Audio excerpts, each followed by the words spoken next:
Mute गर्नुस्, mute गर्दा हुन्छ। नमस्कार, फेरि पनि नमस्कार सबैजनालाई। भारतीय गोर्खा परिसङ्घले निम्ताएर यहाँ आउनुभएका हाम्रो पत्रकार साथै अनलाइन वेब च्यानलका जति पनि दाजुभाइ दिदीबहिनीहरू हुनुहुन्छ, उहाँहरूलाई भारतीय गोर्खा परिसङ्घको तर्फबाट हार्दिक हार्दिक स्वागत छ। आज यो जुन चाहिँ भर्चुअल प्रेस मिट छ, यसको मूल विषय तपाईँहरूलाई ज्ञात भएको कुरो हो। भर्खरै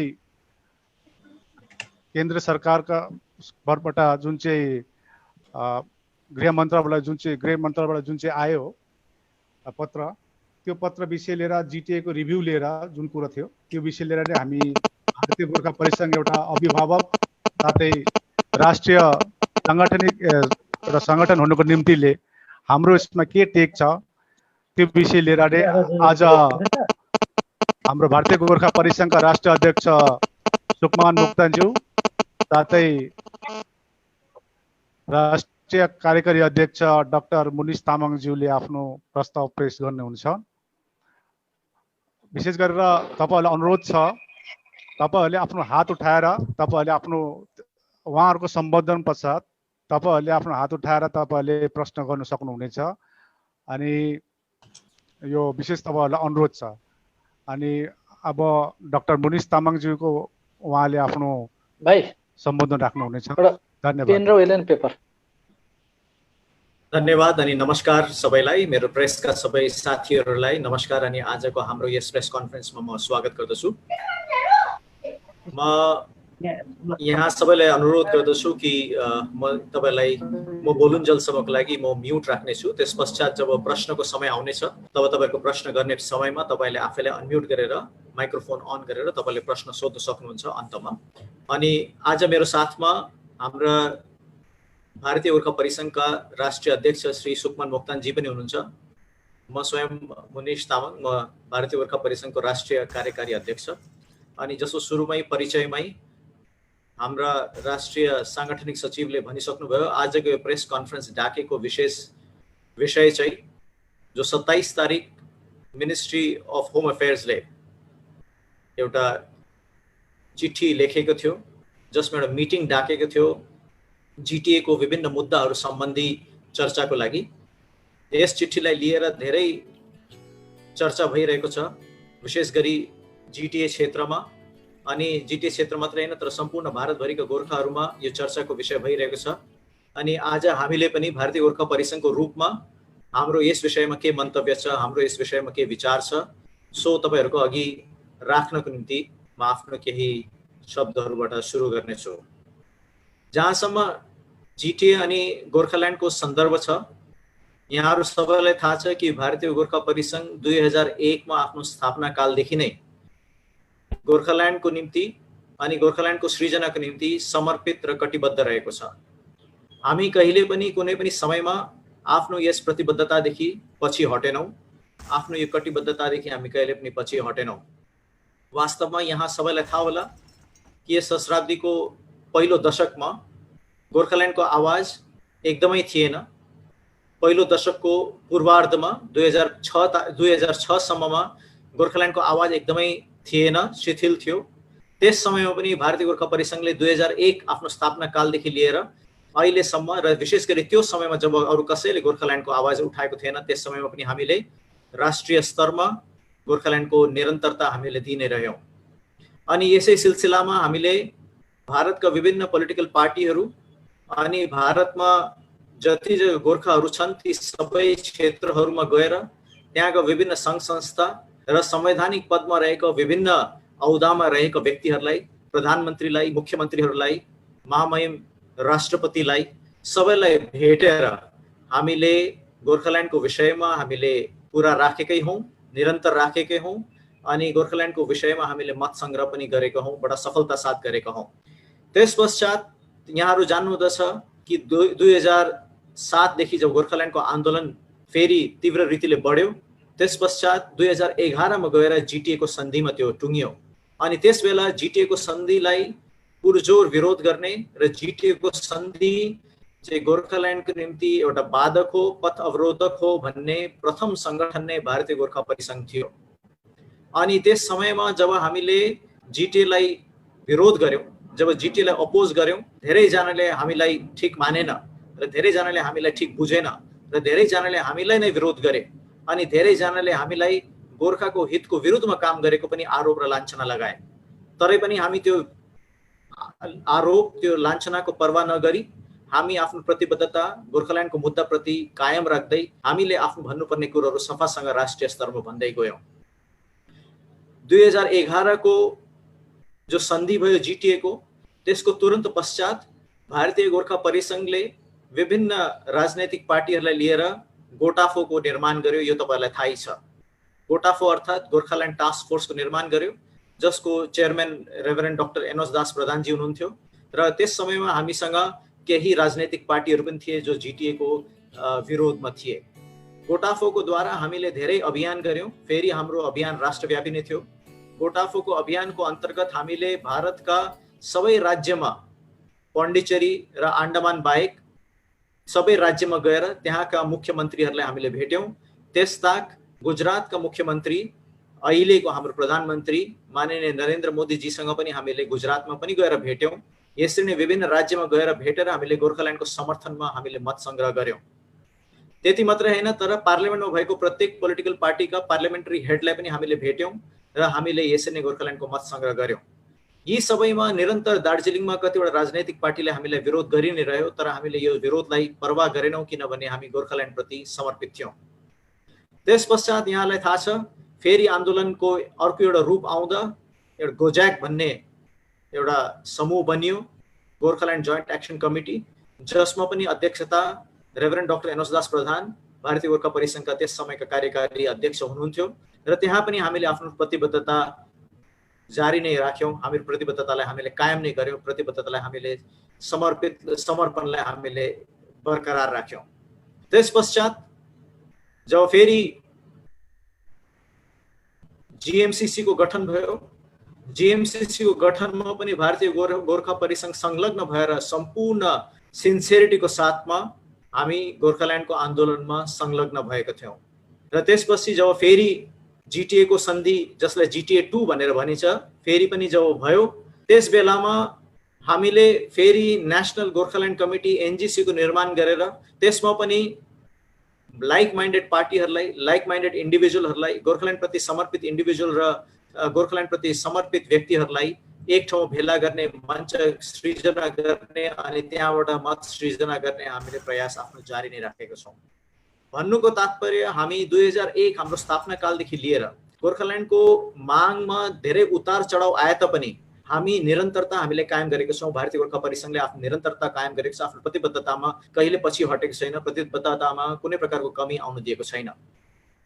हामी सुरुदेखि भन्दै छौं र अहिले पनि भन्न चाहन्छौं कि जिटिए चाहिँ गोर्खाल्यान्डको निम्ति पथ अवरोधक हो, बाधा हो अनि जिटिए ले गोर्खाल्यान्डको सपना देख्नेहरूको आकांक्षालाई पूरा गर्दैन।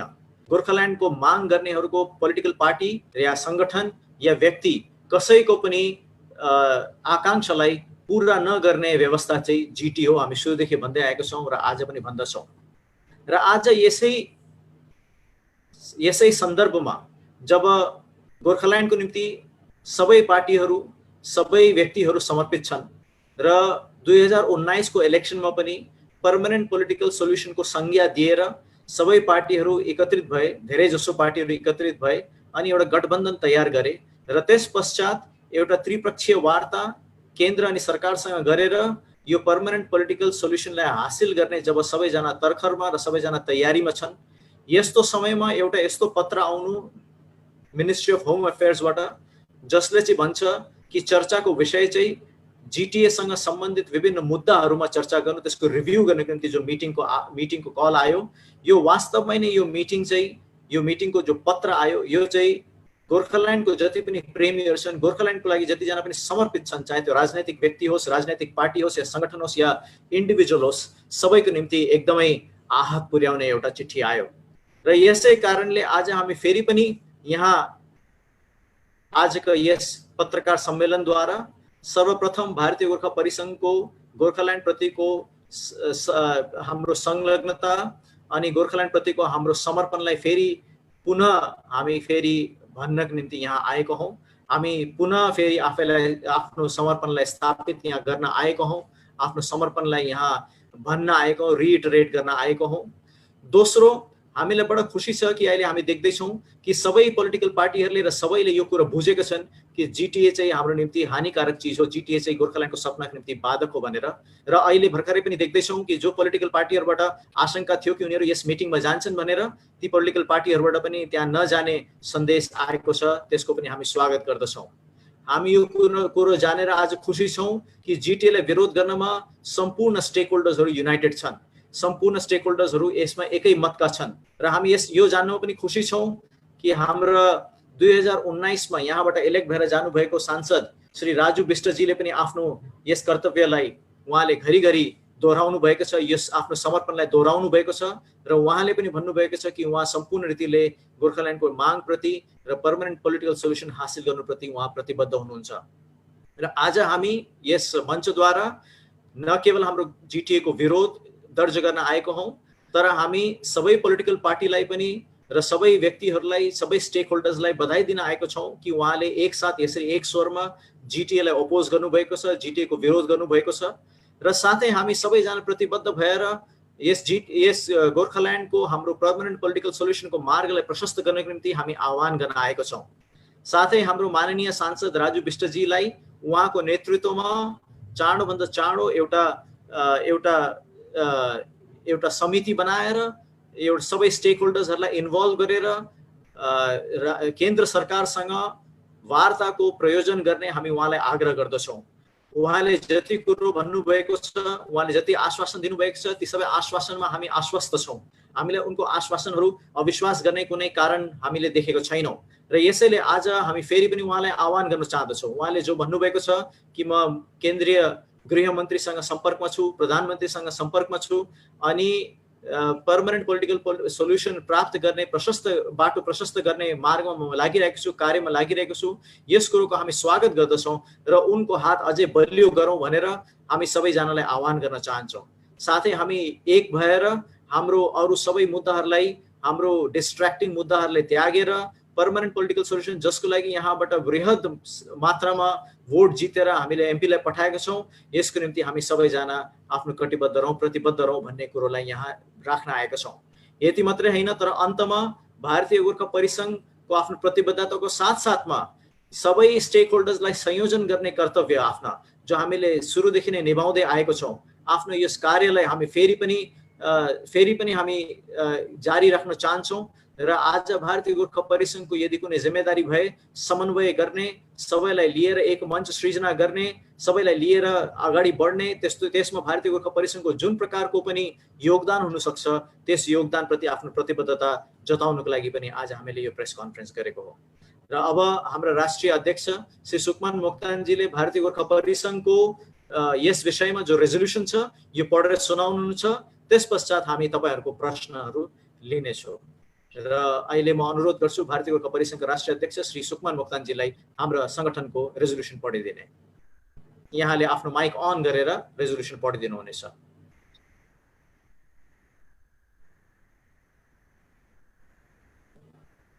आदरणीय पत्रकार बन्धुगण, सुन्नुहुँदैछ? हेलो, सुन्नुहुँदैछ? हजुर। 27 जुलाई गृह विभागको पत्रमा आधारित यो प्रेस विज्ञप्ति सबै पत्रकार बन्धुगणमा साझा गर्दैछौँ। सबैलाई हार्दिक अभिवादन। भारतीय गोर्खा परिसङ्घले राष्ट्रभरिका गोर्खा बुद्धिजीवी, राजनेता, विद्वत समाजमा आलोचना गरी अन्तर्क्रिया गरी राष्ट्रिय पहिचान र राजनैतिक सुरक्षाको सवालमा दार्जिलिङ जिल्ला र डुवर्स अञ्चलले बासभूमि तथा छुट्टै राज्य गोर्खाल्यान्ड गठनको मागमा प्रतिबद्ध बने भारतका विभिन्न सरकारका राष्ट्रपति, प्रधानमन्त्री, गृहमन्त्री, अन्य मन्त्रीगण, सांसदगण, बुद्धिजीवी, पत्रकार, नीति निर्धारकहरूसँग अनि राज्य सरकारका मुख्यमन्त्री र अन्य मन्त्रीहरूसँग पटक पटक भेटवार्ता, सेमिनार, सङ्गोष्ठीद्वारा हाम्रो मागलाई प्रभावकारी र निर्णायक बनाउने क्रममा भागवतको आफ्नो दायित्वपूर्ण भूमिका रहेर आएको छ। यस क्रममा छुट्टै राज्यको मार्गमा आएको डिजिएससी र जिटिएलाई जनताको आकाङ्क्षाको विरुद्ध बाधा र अवरोधको रूपमा हामीले सम्झेका छौँ। सबै स्टेक होल्डरहरूको समन्वयमा बनिएको गोजाक र जीएमसीसीको सभाहरूमा हामीले अनुशासनमा बाँध्न गाइडलाइन र रोडम्याप तयार गरी सबैको समर्थनको निम्ति के भयो के गरेको त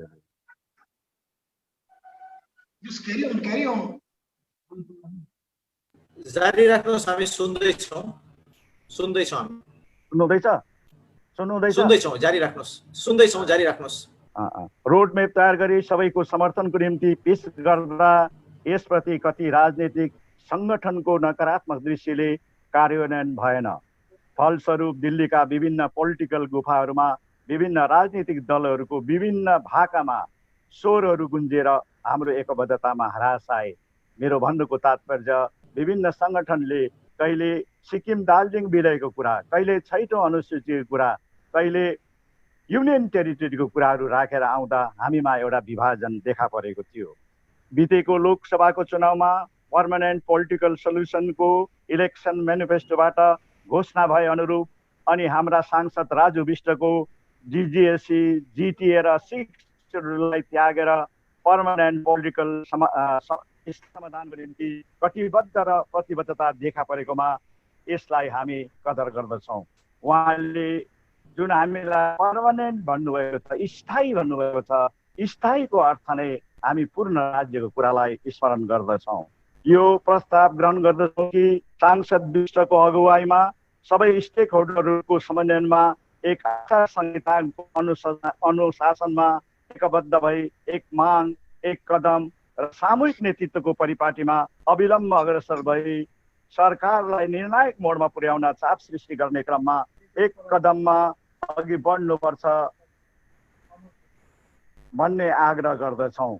हामी चाहन्छौँ खालि कोअर्डिनेसन मात्र नभएर एउटा गाइडलाइन हुनुपर्छ, आचार संहिता हुनुपर्छ, रोडम्याप हुनुपर्छ, तब मात्र हामी एक स्वर र एक कदममा त्यो पोलिटिकल कोरिडोरभित्र हामी पस्न सक्छौँ। सबैजनाले सङ्कीर्ण दाउपेचबाट हटेर सामूहिकता अपनाउनुपर्छ भन्ने कुरामा पनि जोड दिँदछौँ र यो प्रस्ताव हिजो हामीले भागोपले सभा गरेर प्रस्ताव ग्रहण गरेका छौँ र यो प्रस्ताव आज सबै पत्रकार बन्धुगणमा साझा गर्दैछौँ। अब यहाँहरूलाई जुन प्रश्न छ त्यो प्रश्नको उत्तर हाम्रा डाक्टर मुनिश तामाङ, हाम्रो राष्ट्रिय कार्यकारी अध्यक्षले दिनुहुनेछ। धन्यवाद। म अब पत्रकार साथीहरूलाई आग्रह गर्नेछु कि तपाईँहरूको के प्रश्न छ भने कृपया पहिले आफ्नो नाम, आफ्नो संस्थाको नाम अनि आफ्नो प्रश्न राख्नु होला माइक अन गरेर, त्यसपछि हामी यस प्रश्नको जवाब दिने प्रयास गर्नेछौँ।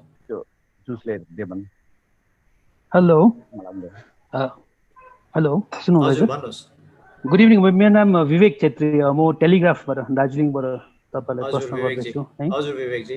हजुर, तपाईँले भन्नुभयो तपाईँको मेन स्ट्यान्ड नै अहिलेसम्म रहेको छ कि जिटिए चाहिँ बाधक हो, लाइक गोर्खाल्यान्डको लागि एउटा उयो लाइक इट्स एन अब्स्टेकल भन्ने कुरा गर्नुभएको छ है।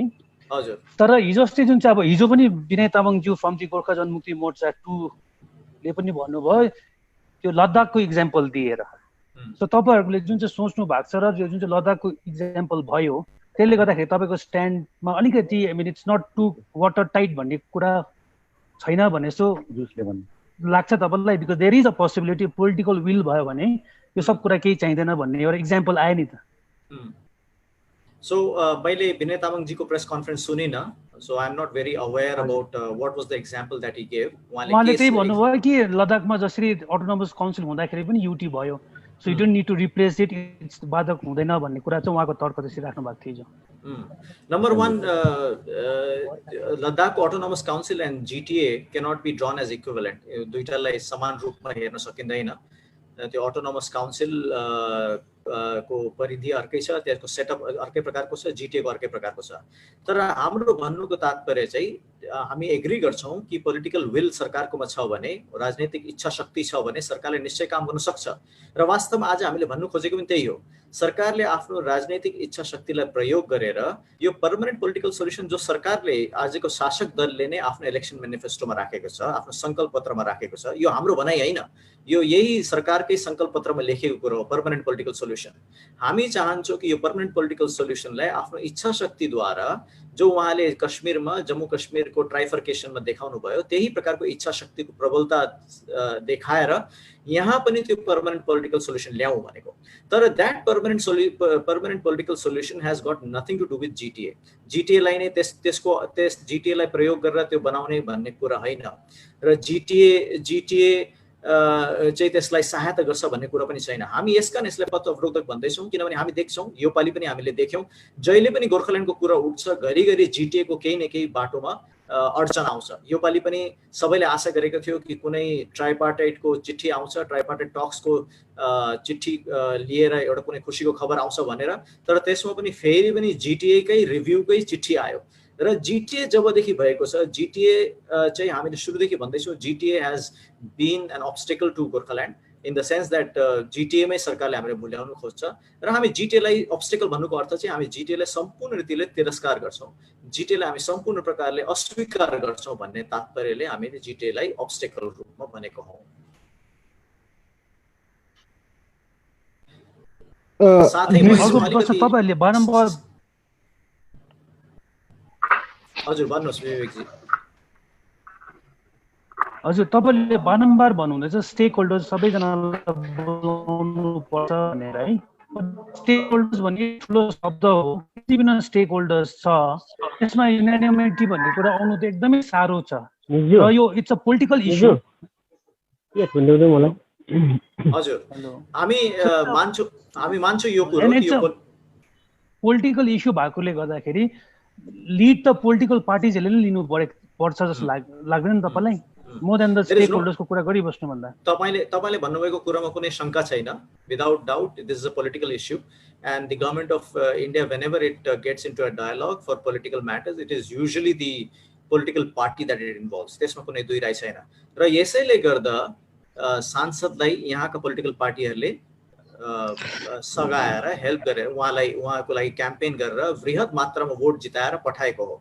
र आज जस्तो मैले सुरुमा आफ्नो ओपनिङ स्टेटमेन्टमा पनि भने अनि हाम्रो राष्ट्रिय अध्यक्ष सुषमा मोक्तानजीले पनि भन्नुभयो हामी चाहन्छौँ राजु विष्टजीको अगुवाईमा यो चाँडोभन्दा चाँडो सबै स्टेक होल्डर्सको ओपिनियनलाई इन्भल्भ गरेर, स्टेक होल्डर्सलाई इन्भल्भ गर्नुको अर्थ हामी यो सम्झन्छौँ कि स्टेक होल्डर्स सबैको जसमा यसमा ओपिनियन छ, सबैले यसमा गोर्खाल्यान्डको बारेमा जसले आफूलाई समर्पित गरेको छ उहाँको ओपिनियनलाई बोकेर उहाँको नेतृत्वमा जुन प्रकारले पनि हुन्छ उहाँको नेतृत्वमा यो टक्सको बाटो प्रशस्त गर्नु। Either it could be through the representation of the MP or through representatives of various political parties along with MP, or could even be other organizations and eminent people, stakeholders in the leadership of the MP. जुनै प्रकारले भए तापनि हामी चाहन्छौँ कि यो त्रिपक्षीय वार्ताको चाहिँ बाटो प्रशस्त भएको होस् जो अहिलेसम्म भएको छैन, but we still want to believe the MP when he says that he is working towards that.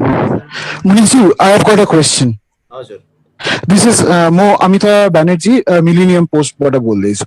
हजुर बेसिकली मुनिसजी तपाईँ एउटा चिज भन्नुभयो कि यो हाम्रो सांसद राजु विष्टको अगुवाईमा हुन्छ, but the BJP MP for once also he is not spelled out the word Gorkhaland and Bharatiya Gorkha Parisangh sticks to the 1 point agenda of Gorkhaland.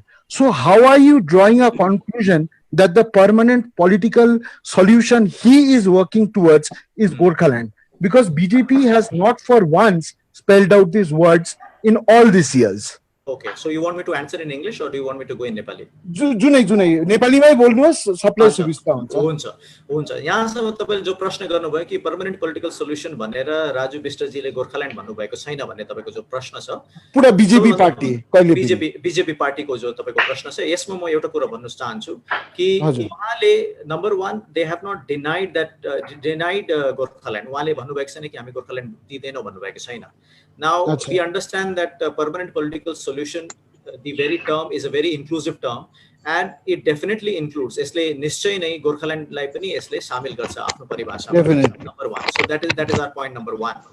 Point number 2 is I have been part of 2 all party meetings. One that was held in on 2nd of October in Darjeeling.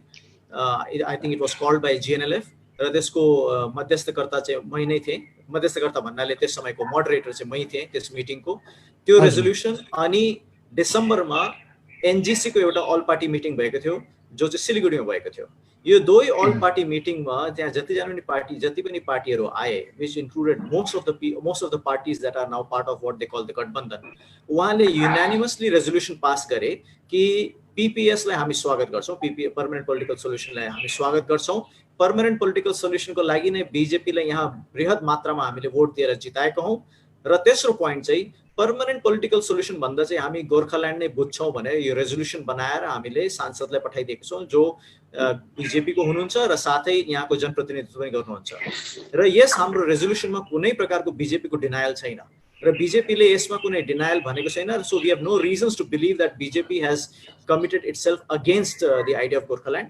We believe that when we say permanent political solution, it means Gorkhaland. Yes, यो कुरो हामी आश्वस्त छौं र धेरै political party र यहाँका जनता पनि यसमा आश्वस्त छन्।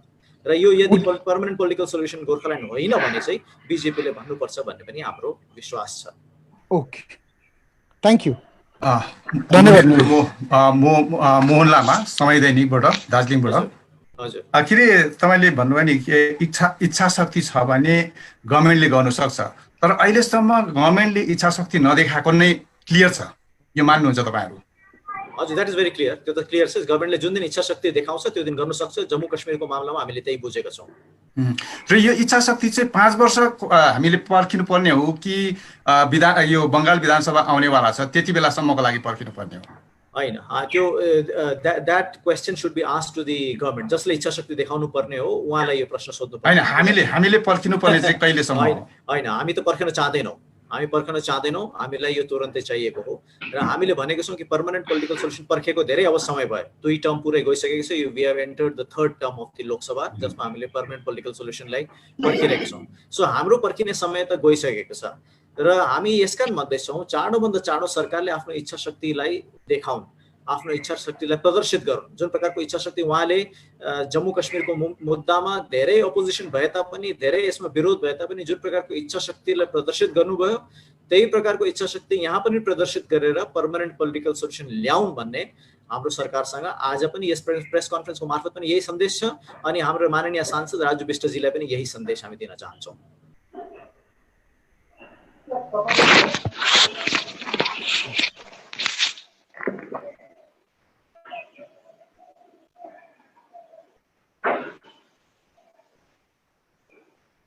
हेलो मुनिशज्यू।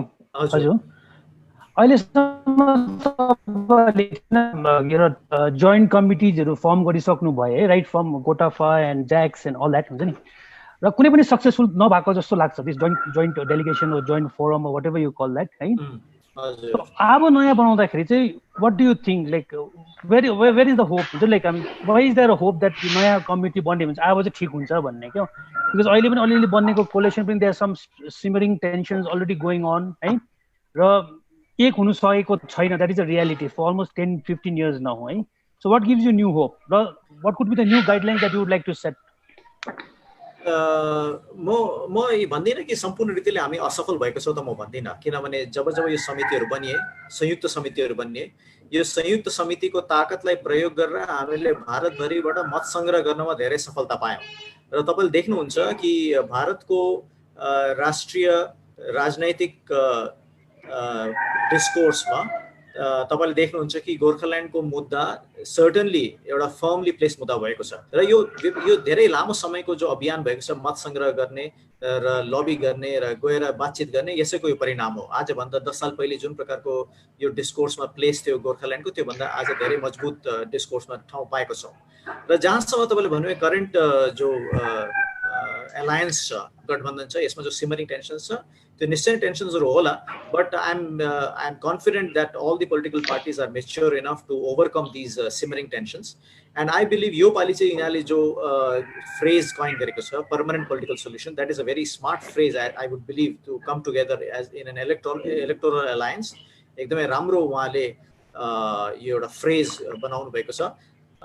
तर त्यो इलेक्टोरल एलायन्समा एकसाथ आउनुको लागि थियो, किनभने आफ्नो आफ्नो मुद्दा, विभिन्न मुद्दालाई एक समन्वय गर्नुको निम्ति यो फ्रेज एकदमै उपयोगी फ्रेज भयो। तर अब 1.25 साल बितेपछि मेरो चाहिँ यही आह्वान छ गठबन्धनका सबै साथीहरूलाई कि तपाईँहरूले यो पर्मानेन्ट पोलिटिकल सोल्युसनलाई आफै भित्र पनि परिभाषित गर्नुहोस्। आज अलिकति देख्छौँ कि विभिन्न पोलिटिकल पार्टी जो एलायन्समा छन् उनीहरूले पनि पर्मानेन्ट पोलिटिकल सोल्युसनलाई सफा गरेर परिभाषित गर्न सकेको छैन। र आफ्नो तर्फबाट पर्मानेन्ट पोलिटिकल सोल्युसन के हो परिभाषित गर्नु पर्यो। किन सरकारले जब आफ्नो संकल्प पत्रमा लेखेको थियो पर्मानेन्ट पोलिटिकल सोल्युसन, मलाई पूरा विश्वास छ उहाँलाई थाहा थियो कि यो पर्मानेन्ट पोलिटिकल सोल्युसन भनेको चाहिँ के हो। So when we meet the government, we should ensure that we also know exactly what we mean by permanent political solution, and to see that the permanent political solution as understood by the government when writing their Sankalp Patra matches the idea of permanent political solution as we understand it today. Monish ji, जय गोर्खा, मेरो आवाज सुन्दैछ? हजुर सुन्दैछु। नमस्कार। एउटा ताजा update दिन्छु। जीटीए को जो 7 तारिक जो मिटिङ हुने थियो पोस्टपोन भएको छ, बिकज जीटीए नामको माथि विवाद भएर केन्द्रीय मन्त्रालयको गृह मन्त्रालयले एउटा अहिले लेटर हालेको छ, मेरो पास आइपुगेको छ। जीटीए को 7 तारिकको जो मिटिङ थियो पोस्टपोन भइहालेको छ। यो ब्रेकिङ न्युज हो अहिले लेटेस्टमा, जो हिन्दीमा हजुरले सोध्छु। नमस्कार मोनिश जी। हाँ जी नमस्कार। देखिए, हिंदी में मेरा एक प्रश्न है, चूंकि अब गृह मंत्रालय ने विवाद बढ़ते हुए पहाड़ में अपने जो उन्होंने 7 तारीख को एक मीटिंग बुलाई थी जीटीए समीक्षा, तो मैं ये जानना चाहता हूं कि कहीं हम लोग शब्दों के खेल में उलझते हैं, क्योंकि समीक्षा कई मायने होते हैं। अगर आपको उसको एक्सटेंड करना है, उसको समाप्त करना है, या नए विषय में आपको चर्चा करना है, उसके लिए समीक्षा का शब्द उचित और एक तरह से प्रचलित भी। आपको लगता है कि इसके दूसरे मायने भी निकाल सकते हैं? दीपक जी माफ कीजिए, मैं आपके सवाल को ठीक से सुन नहीं पाया, थोड़ी सी डिस्टर्बेंस थी, मगर मेरा अनुमान है आप ये कह रहे हैं कि ये जीटीए के पत्र के विषय में आप ये पूछ रहे हैं कि जीटीए के विषय में चर्चा क्यों सरकार कर रही है, ये शायद आपका सवाल है। तो इसी अनुमान से मैं जवाब देने की प्रयास करूंगा। सबसे पहले तो आपको धन्यवाद कि आपने हमें अपडेट दिया कि जीटीए का मीटिंग पोस्टपोन हुआ है, और मुझे इस बात की खुशी है कि इस चिट्ठी को लेकर इतनी आक्रोश जाहिर की गई कि इसको पोस्टपोन करने में, इसमें रीथिंक करने में सभी पार्टीज जितने इसमें संलग्न थे वो मजबूर हुए।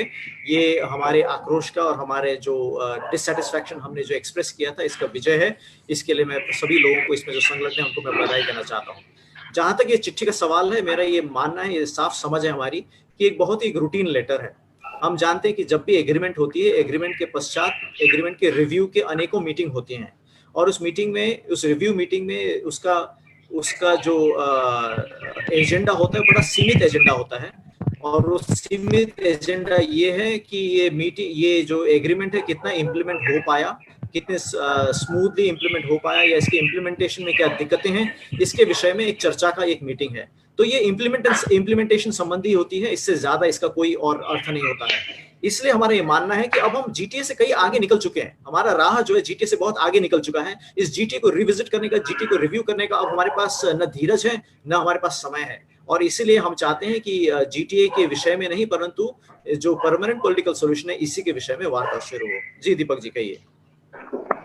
मुनीश जी, एक चीज इसमें जोड़ना चाहूंगा, चूंकि देखिए गोरखालैंड का मुद्दा है, राज्य केंद्रीय जीटीए में जो बैठे 3 पार्टियों ने 2011 में एक समझौता किया।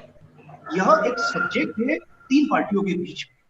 तो मैंने कई लोगों से बात की इस संदर्भ में, कई कानूनविद है, कई संविधान के एक्सपर्ट है, तो उन सभी का कहना है कि अगर कोई नया, अगर यूटी के लिए जाते हो, राज्य के लिए जाते हो, तो उसके लिए भी आपको कहीं ना कहीं जो पुरानी आपका सेटअप है उसकी समीक्षा करनी पड़ेगी कि आपको एग्जिस्ट करना है, आगे बढ़ाना है, रद्द करना है, क्या करना है। इस विषय में मुझे लगता है कि पहाड़ के लोग उतने अच्छे और गहरे तरह से चिंतन नहीं कर पा रहे जितना उनको करना चाहिए था। मैं इस बात से सहमत नहीं हूं।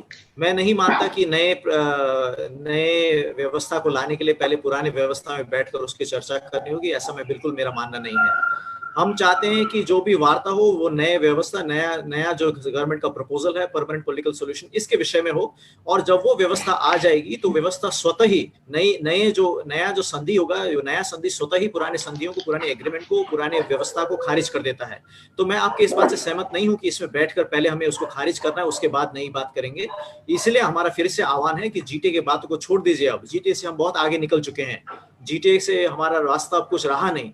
अब सीधे ही परमानेंट पॉलिटिकल सॉल्यूशन की बातें करें, और परमानेंट पॉलिटिकल सॉल्यूशन लाने के द्वारा बाकी सब चीजों को हम समाप्त कर सकें। यो पर्मानेंट पोलिटिकल सल्युसनको लागि मिटिङ हुनुपर्छ या गोर्खाल्यान्डको लागि? को बोल्नु भएको हजुर? मैले चिन्न सकिनँ। मोहन बोल्दैछु दार्जिलिङबाट। अच्छा, तपाईले के भन्नुभयो? हजुर, पर्मानेन्ट पोलिटिकल सल्युसनको लागि मिटिङ कल गर्नुपर्ने हो कि सेन्ट्रल गभर्मेन्टले या त गोर्खाल्यान्डको लागि? किनभने संकल्प पत्रमा पर्मानेन्ट पोलिटिकल सोल्युसन लेखेको छ र यसैले मलाई लाग्छ कि सरकारले यदि मिटिङ कल गर्यो भने पर्मानेन्ट पोलिटिकल सोल्युसनको लागि नै गर्छ। तर मैले तपाईलाई सफा भनिसकेको छु कि हामी लगायत धेरै जसो स्टेक होल्डरले पर्मानेन्ट पोलिटिकल सोल्युसन भनेको चाहिँ गोर्खाल्यान्ड बुझेको छ, यसमा कुनै दुई राय छैन।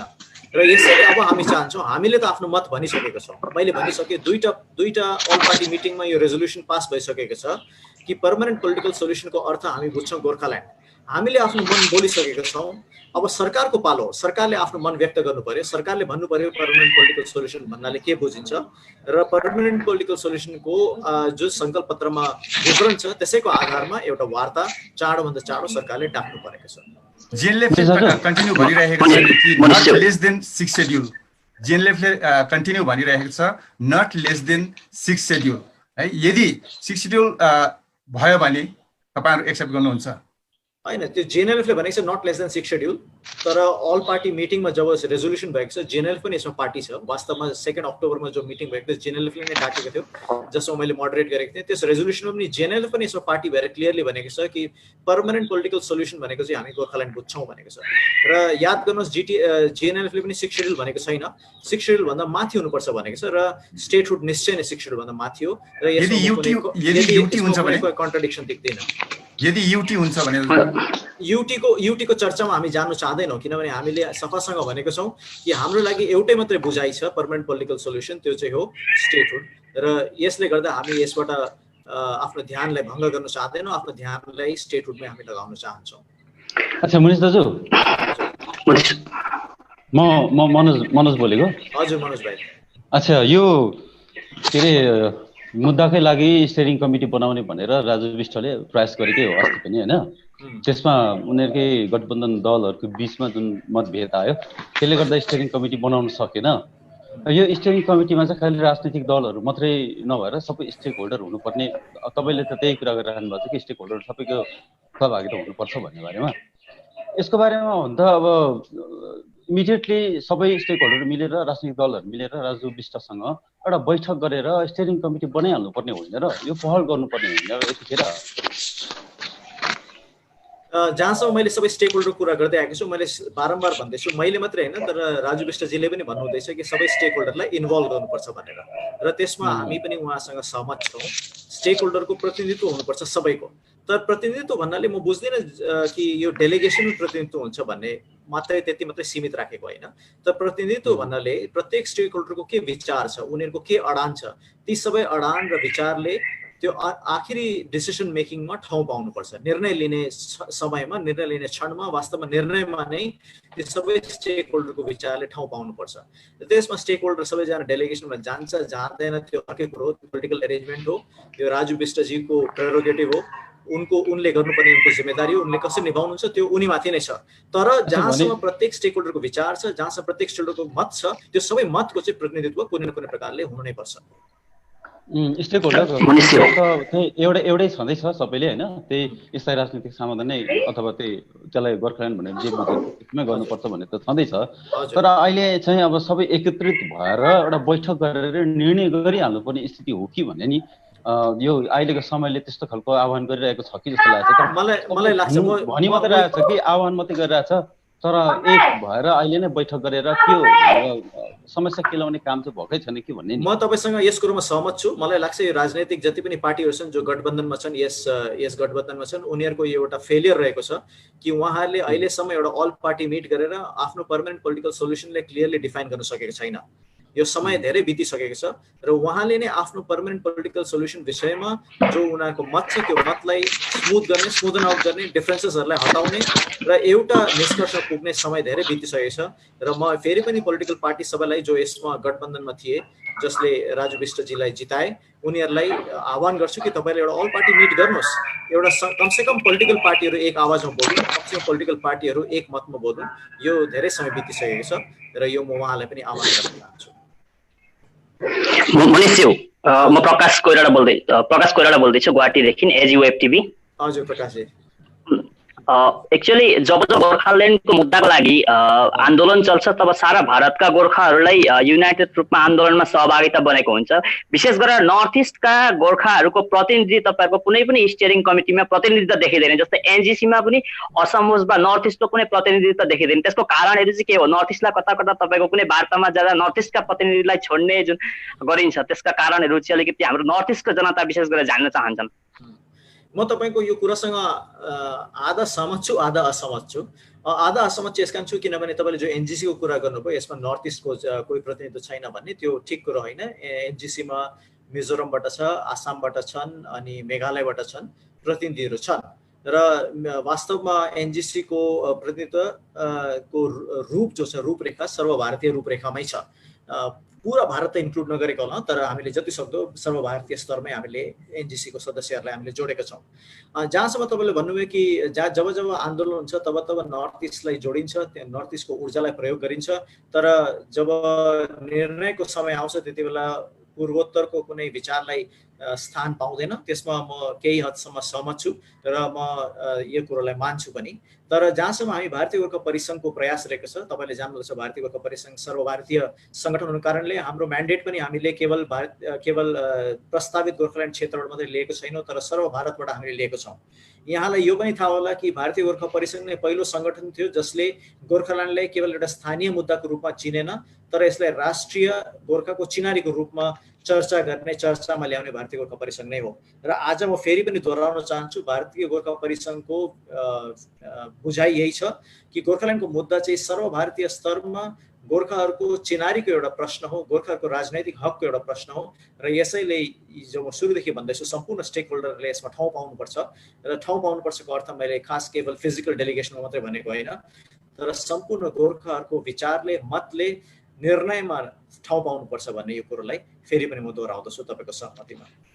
यसै सँगसँगै अर्को एउटा प्रश्न, जति पनि पहाड डुवर्स तराईका जति पनि राजनीतिक पार्टीहरू छन् हाम्रो गोर्खाको ती सबै पोलिटिकल पार्टीहरूको बिचमा भागोपले ब्रिजको रूपमा काम गर्न कता कता असफल भएको छ क्या हो? यो कता कता सोसियल मिडियामा एउटा आरोप पनि देखिने गरिन्छ भागोप असफल भएको छ भन्ने, यसमा के भन्न चाहनुहुन्छ? भागोप असफल भएको छैन। वास्तवमा भागोप बाहेक अरू कसैले प्रयास पनि गरेको छैन। म यहाँ सफासँग भन्न सक्छु कि भागोप बाहेक कसैले पनि सर्वभारतीय स्तरमा समन्वय गर्ने प्रयास कसैले गरेको छैन। यहाँसम्म स्थानीय लेभलमा पनि पोलिटिकल पार्टीहरूलाई तपाईँले हेर्नुहोस्, पोलिटिकल पार्टीहरूमा यति इगो छ कि उहाँले एउटा पोलिटिकल पार्टीले कल गरेको मिटिङमा अर्को पोलिटिकल पार्टी जान अप्ठ्यारो मान्छ र समन्वयको प्रयास गरेको छ भने चाहे त्यो गोटाफोको होस्, चाहे त्यो भागोप आफै होस्, चाहे गोटाफो बनाएर होस् या त्यस पश्चात एनजिसी बनाएर होस् या गोज्याकमा या जिएमसिसीमा सम्मिलित भएर होस्, यदि पटक पटक कसैले प्रयास गरेको छ भने त्यो भारतीय गोर्खा परिसङ्घ मात्रै हो। तर दुर्भाग्यको कुरो चाहिँ के छ भने जब जब भारतीय गोर्खा परिसङ्घले प्रयास गर्छ कति समयमा हामीले देखेछौँ राजनैतिक पार्टीहरूले यसलाई यो प्रयासलाई मन पराएको छैन। किनभने हुनसक्छ राजनैतिक पार्टीहरूको जो एजेन्डा छ त्यो एजेन्डालाई डिस्टर्ब गर्छ होला, यसको कारण म जान्दिनँ। तर पटक पटक भारतीय गोर्खा परिसङ्घले जब जब प्रयास गरेको छ त भारतीय गोर्खा परिसङ्घलाई गैर राजनैतिक संस्थाको रूपमा तपाईँले राजनैतिक रूपमा किन चासो लिन्छ भनेर विरोध गरेको छ। त्यो जिटिएको गोटाफोको समय पनि गरियो, एनजिसीको समय पनि गरियो।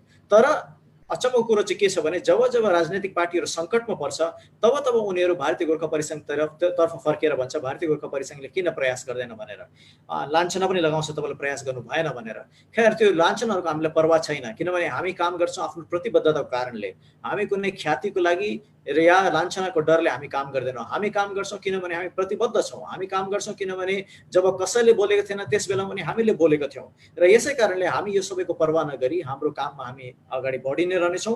र म चाहन्छु कि तपाईँको यही प्रश्न वास्तवमा पोलिटिकल पार्टीहरूलाई सोध्नु परिन्छ कि तपाईँहरूले समन्वयको काममा के चाहिँ गर्नुभएको छ, समन्वयको निम्ति तपाईँको के प्रयास रहेको छ। मलाई लाग्दैन कुनै पोलिटिकल पार्टीले समन्वयको प्रयास गरेको छ।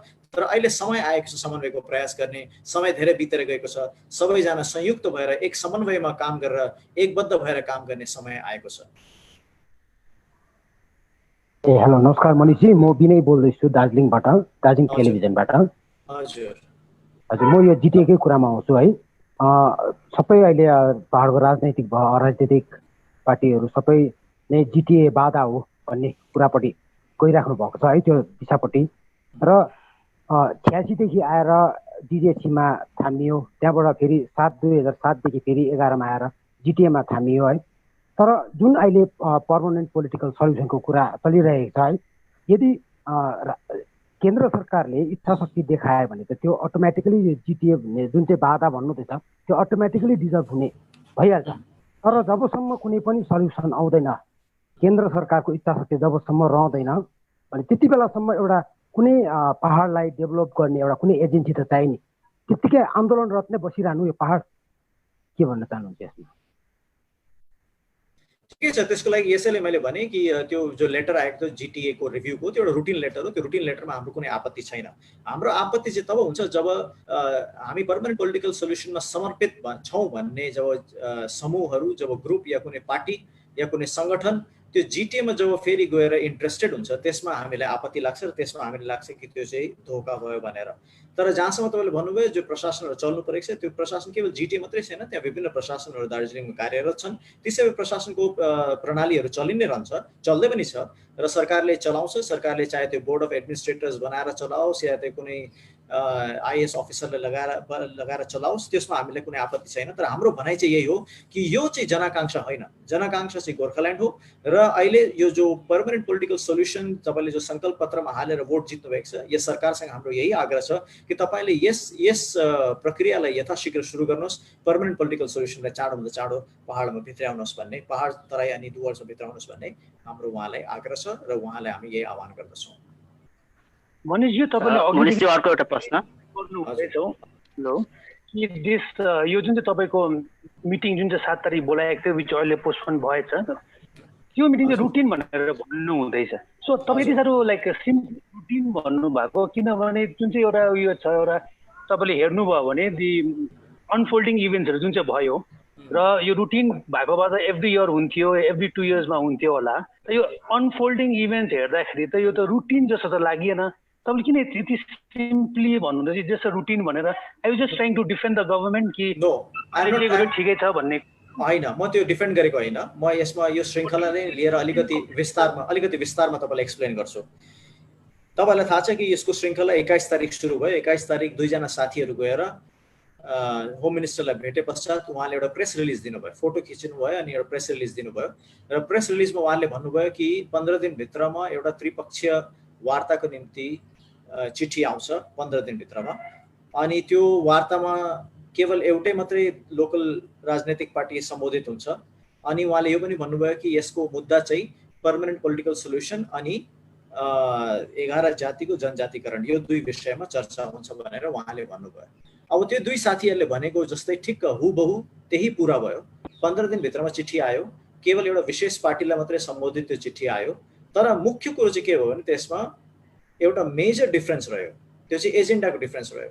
जहाँ कि साथीहरूले क्लेम गरेको थियो कि यसमा एजेन्डा चाहिँ पर्मानेन्ट पोलिटिकल सोल्युसन रहन्छ भनेर उहाँले क्लेम गर्नुभएको थियो, त्यसको ठाउँमा हामीले देख्यौँ कि यो चाहिँ वास्तवमा एउटा रुटिन लेटर थियो रहेछ।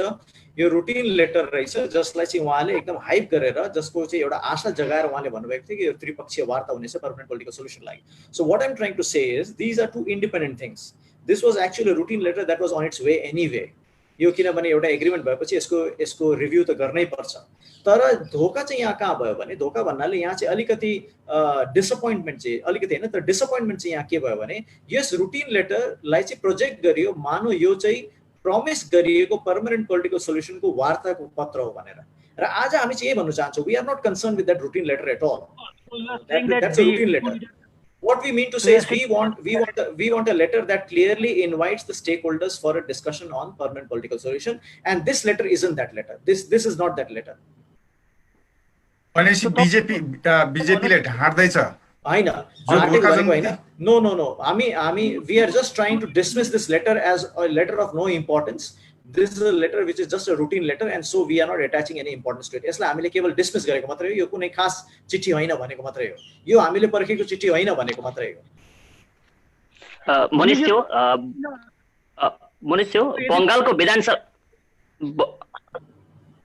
बंगालको विधानसभा चुनाव अघि स्थायी राजनीतिक समाधान के यो सम्भव होला र यसको लागि भारतीय गोर्खा परिसंघले कस्तो खालको यो 21 अघि नै कस्तो खालको डिप्लोमेटिक प्रेसर क्रिएट गर्नेछ स्थायी राजनीतिक समाधानको लागि, जुन चाहिँ के बंगालको चुनाव अघि यसको सम्भव होला?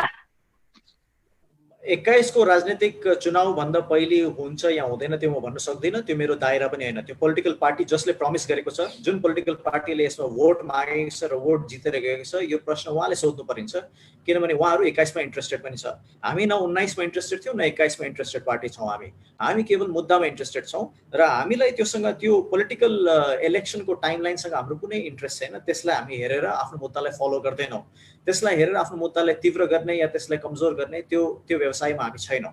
हामी फेरि पनि भन्न चाहन्छौँ कि यत्रो साल बितेर गएको छ र 19 मा पनि यो इलेक्सन जित्नुमा सङ्कल्प पत्रमा यही लेखिएको थियो कि पर्मानेन्ट पोलिटिकल सोल्युसन ल्याइन्छ भनेर, र त्यही सङ्कल्प पत्रलाई विश्वास गरेर यहाँबाट भारी मतमा जिताएर पठाइएको हो।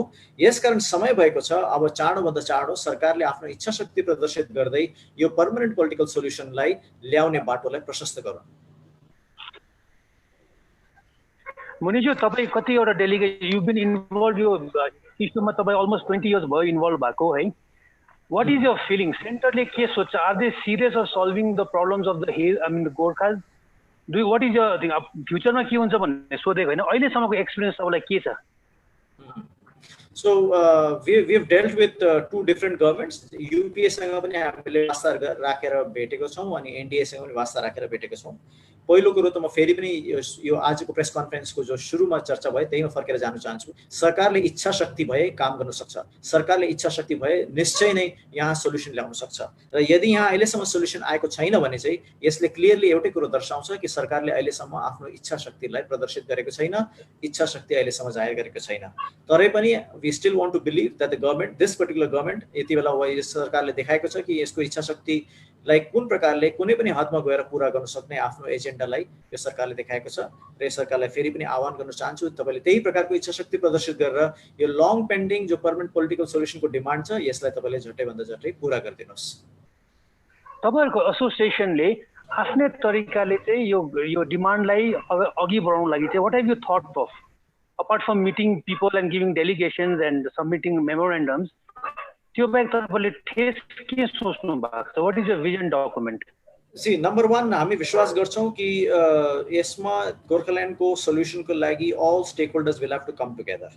And when we say stakeholders, I've been saying this again and again, I don't mean just people who support Gorkhaland, but all people who are affected by the decision of Gorkhaland.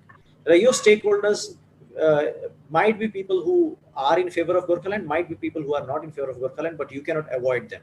र यसैले सबभन्दा पहिले चाहिँ सबैसँग बातचित हुन, सबैलाई engage गर्न, सबैलाई यो मुद्दासँग जोड्न यो एकदमै जरुरी छ र यही प्रयास भारतीय गोर्खा परिसंघले यत्रो समयदेखि गर्दै नै आएको छ. And we are very satisfied with our progress as far as Bharatiya Gorkha Parisang's role is concerned in gathering opinion, in building opinion, मत सृजना गर्नुमा, मत संग्रह गर्नुमा हामीले जो काम गरेको छ सर्वभारतीय स्तरमा र यहाँका स्थानीय राजनैतिक पार्टीहरुसँग पनि समन्वयमा जति हामीले गर्न सकेछौं यसमा हामी अति नै सन्तुष्ट छौं. मनीषजी, म देहरादूनबाट सञ्जय मल. मनीषजी, हजुर म देहरादूनबाट सञ्जय मल, गोर्खा इन्टरनेशनलको एडिटर इन चीफ छु. हजुर हजुरले हमेशा भनिरहेको छ कि स्टेक होल्डर्स हामीले सबलाई गरिरहेको छ, समन्वय गरिरहेको छु. त यसमा म यही पूछ्न चाहन्छु कि जस्तो देहरादूनमा हाम्रो गोर्खाली सुधार सभा छ या देहरादूनमा अब हजुरले जब पनि एमपी को बात गर्छ त हजुरको एक ही नाम भन्छ, हमेशा मैले देखिरहन्छु हजुरको एमपी त्यो हाम्रो राजुजी. त राजुजी से पनि पहिला हाम्रो 2 टर्म्स एमपी यहाँ पर देहरादूनमा रहिसकेका छ, अहिले पनि छ हाम्रो और भाजपाको छ. दैट इज महारानी विजय राजे लक्ष्मी शाह जो कि टोटली हाम्रो ऊ पनि एमपी हाम्रो छ, देहरादूनको हाम्रो टिरी कन्स्टिट्युसनलाई रिप्रेजेन्ट गर्छ. त वहाँ से हजुरले क्या समन्वय गर्यो? हजुरले भन्छ हामीले सबलाई गरिरहेको और हाम्रो यहाँ लेफ्टिनेन्ट जनरल शक्ति गुरुङले पनि बहुत गर्दैछ. त यिनीहरूको बीचमा हजुरले एक जस्तो हामीले त तिनीलाई गर्छौँ यहाँ जित्दा छु लेफ्टिनेन्ट जनरल शक्ति गुरुङ जी, हाम्रो दूसरा गोर्खाली सुधार सभा और तीसरा जो हाम्रो एमपी थी यहाँ पर माजा विजय राजे लक्ष्मी भाजपा के और बहुत प्रोमिनेंट थी यहाँ, थर्ड टाइम विनर थी यहाँ पर और गोर्खाली वोटले ही जीतती हमेशा. तो हजुरले उनीहरूको बीचमा क्या समन्वय गरिरहेको छ? गोर्खाली सुधार सभासँग हाम्रो धेरै पुरानो सम्बन्ध छ. गोर्खाली सुधार सभाका साथीहरू कतिजना त भारतीय गोर्खा परिसंघका सदस्य पनि छन् अनि गोर्खाली सुधार सभाको एकदमै महत्त्वपूर्ण स्थान छ जहाँसम्म देहरादूनको प्रश्न छ र उहाँसँग हामी निरन्तर हामी समन्वयमा हामी मिलेर काम गर्छौँ। केवल गोर्खाल्यान्डको मुद्दाको विषयमा मात्रै होइन, तर विशेष गरी उत्तराखण्डमा भएको गोर्खाहरूको मुद्दाहरूको विषयमा पनि हामी मिलेर काम गर्छौँ। र यसैले मैले जस्ट सुरुमा भने भारतीय गोर्खा परिसङ्घ जहाँसम्म छ, भारतीय गोर्खा परिसङ्घले प्रतिनिधित्व गर्छ केवल स्थानीय प्रस्तावित गोर्खाल्यान्ड क्षेत्रका व्यक्तिहरूको मात्रै होइन, तर सर्वभारतीय गोर्खाहरूको प्रतिनिधित्व भारतीय गोर्खा परिसङ्घले गर्छ। र भारतीय गोर्खा परिसङ्घ नै पहिलो सङ्गठन थियो जसले भनेको थियो कि गोर्खाल्यान्डको मुद्दा चाहिँ केवल स्थानीय मुद्दा होइन, तर सर्वभारतीय स्तरमा गोर्खाहरूको चिनारीको मुद्दा हो अनि गोर्खाहरूको राजनैतिक हकको मुद्दा हो। र यसैले गर्दा हामीले देहरादुनको कडीमा पनि हामी आफैलाई जोडेका छौँ, देहरादुनसँग जोडिएका छौँ। जहाँसम्म लेफ्टेनेन्ट जेनरल शक्ति गुरुङको प्रश्न छ, तपाईँ जान्नुहुँदछ हामीसँग उहाँ एनजिसीको मार्फत जोडिनु भएको छ। एनजिसीमा मिलेर हामी काम गरि नै रहेका छौँ र उहाँको पनि काम यही नै हो, मत सङ्ग्रह गर्न, मतलाई सृजना गर्न, आफ्नो एक्सपर्टिजलाई प्रदान गर्न, कुन प्रकारले उनको एक्सपर्टिजलाई गोर्खाल्यान्डको आन्दोलनलाई अझै प्रबल गर्नुमा प्रयोग गर्न सकिन्छ, यो सबै विषयलाई सोचेर नै उहाँसँग पनि हामी संलग्न भएको हौँ।